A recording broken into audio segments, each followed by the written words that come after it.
Desperate times for JAYARATNE and hundreds of thousands of Sri Lankans. With prices of feed and fuel increasing and severe shortages, the dairy farmer is wondering how to continue.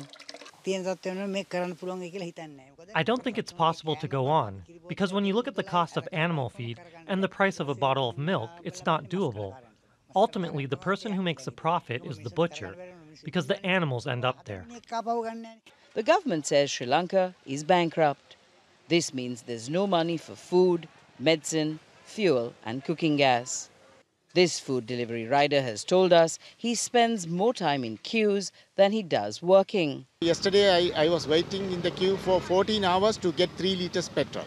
So for 3 liters petrol I can work for just 6 or 8 hours only, which means it is very difficult to survive.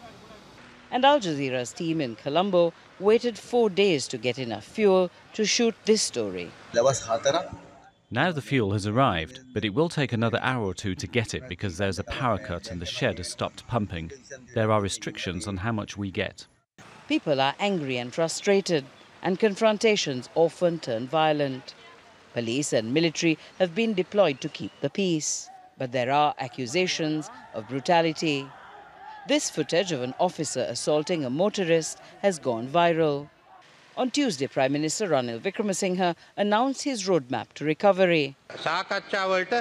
We're taking part in discussions as a bankrupt country, so it's more difficult and complicated than before.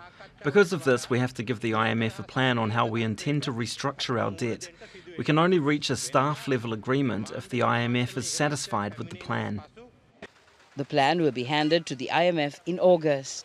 But patience may run out long before then. Everybody after work in a queue till about 12, 1 o'clock in the night. And next day back to work again. So it's very hard. The government says the next petrol shipment is due to arrive on the 22nd of July. But given its inability to secure supplies in recent weeks, plus dues of more than $735 million and no foreign reserves, people around here are skeptical. MINELLE, FERNANDEZ, Al Jazeera, Colombo.